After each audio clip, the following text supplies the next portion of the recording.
시청자 여러분 안녕하십니까? 김동수입니다. 요즘 젊은이들의 일자리가 줄어드는 것 같지 않습니까? 요즘 일자리를 잃거나 취업을 준비하는 사람들이 많은데 이런 사람들을 일명 뭐라고 합니까? 백수라고 하잖아요. 특히 젊은이들, 청년 백수라고 합니다. 지난달 통계청 자료에 의하면요 120만 명을 넘은 것으로 나타났습니다. 갈수록 일자리가 줄어드는 것 같습니다. 그런데 어렵게 일자리를 구했다 할지라도 청년 4명 중에 1명은 근로시간이 짧은 단기 근로자였다는 것 아니겠습니까? 통계청 자료에 따르면요 지난달입니다. 2월에 15세에서 29세 청년들이라고 하잖아요. 실업자는 26만 9천 명으로 집계가 됐습니다. 1년 전에 26만 4천 명보다는 5천 명이 증가가 됐습니다. 그런데 지난달 2월 기준으로 해서 청년 실업자는 2021년 41만 6천 명에서 2022년도에는 29만 5천 명, 2023년도에는 29만 1000명. 그런데 2024년도에는 26만 4천 명으로 계속 이렇게 3년 연속 감소했습니다. 그런데 올해 다시 4년 만에 증가했다는 겁니다. 지금 여러분 청년층들의 인구는 증가할까요? 감소할까요? 빠르게 지금 감소하는 상황입니다.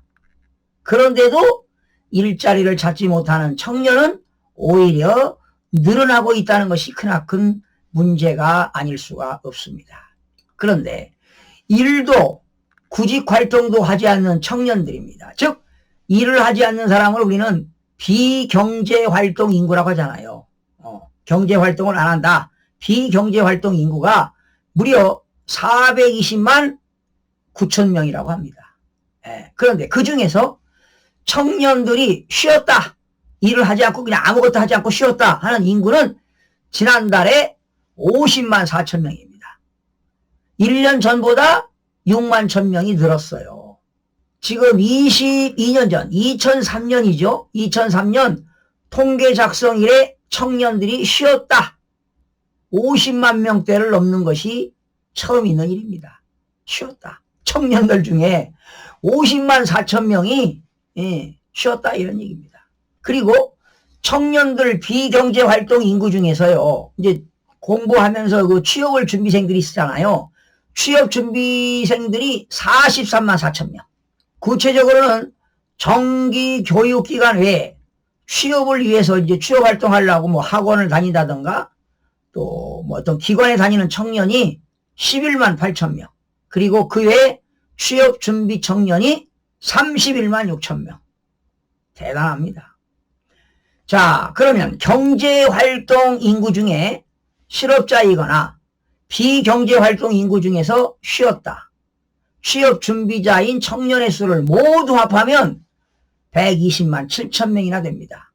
작년에는 113만 4천 명인데 1년 사이에 늘었네요. 늘었어. 7만 명이 늘었습니다. 자, 그런데 문제는 청년들이 어렵게 해서 취업을 했습니다. 일자리를 구해도 그 고용의 질이 좋지 않다는 겁니다. 떨어진다는 겁니다. 그러니까 이제 또 그만두고 퇴사했다가 또 다른 데 들어갔다가 오래 근무를 하지 않는다는 겁니다. 자, 청년층 중에서 조사주간 취업시간이 36시간 미만인 사람이 93만 6천 명입니다.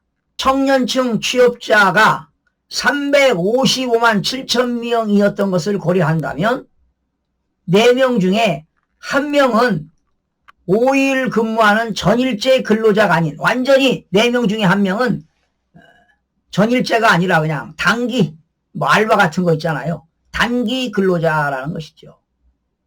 비정규직이라는 거 아닙니까? 그리고 일주일에 1시간에서 17시간 일한 초단기 근로자 청년이 초단기입니다. 44만 5천 명으로 집계가 됐습니다. 전체 취업자 그 대비 무려 12.5%에 달하고 있습니다. 이제 정부는 뭐 우리가 일도 하고 또 삶의 균형도 그 삶의 질을 높인다 해서 워라밸이라는 말을 많이 쓰잖아요. 일과 삶의 균형, 워라밸. 워라밸 등을 이유로 단기 근로를 선호하는 현상이 반영된 것이라는 시각도 있어요. 그러니까 청년층들이 뭐 부모가 경제적인 여유가 있어가지고 용돈도 충분히 받고 본인이 벌어서 학자금을 대는 것도 아니고 부모로부터 여러 가지 경제적으로 도움을 받는 사람들은 뭐 경험 삼아 단기 뭐 알바도 할 수 있습니다. 그러나 갈수록 청년층들이 구할 수 있는 양질의 일자리가 갈수록 사라진다는 겁니다.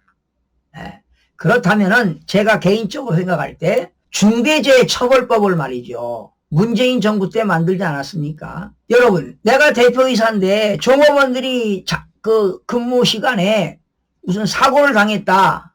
그러면 중대재해를 당하게 되면 누가 처벌을 받느냐? 대표이사, 최고 경영자, 사장이 받는 겁니다. 그래서 이런 것들을 좀 완화시켜야 된다. 우리나라는 산업안전보건법도 있어요. 산업안전보건법이 있으니까 이런 걸로 대체하고 사실은 중대재해처벌법 같은 거 사실은 폐지시켜야 됩니다. 그러니까 기업들이 벌어서 좋은 일자리가 창출될 수 있도록 기업이 활성화돼야 돼요. 기업이.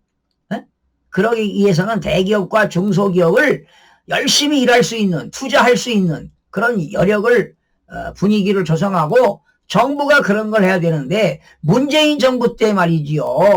자꾸 규제하는 거 아니야, 기업들. 규제만 하면 되겠냐고. 기업들이 편안하게 일할 수 있도록 완화시켜줘야 될 거 아닙니까? 그래야 청년들이 좋은 일자리를 찾을 거 아니겠습니까? 바로 이런 것들은 정부가 해야 할 일입니다. 그래서 여러분 하루빨리 문재인 대통령이 복귀해서 말이죠. 개혁해야 돼요. 정치개혁, 연금개혁, 노동개혁, 의료개혁, 교육개혁 해야 돼요. 그리고 노동개혁 해야 됩니다. 노동개혁. 우리나라 민주노총 이게 문제입니다. 민주노총. 저는 그렇게 생각합니다. 자, 우리 젊은이들이 좋은 일자리가 좀 많이 생겨서 양질의 일자리가 좀 많이 생겨서 고용의 질이 좀 높아졌으면 하는 그런 바람이 간절합니다. 시청자 여러분 고맙습니다. 구독과 좋아요, 알림 설정을 누르시면 더 많은 정보를 얻을 수 있습니다.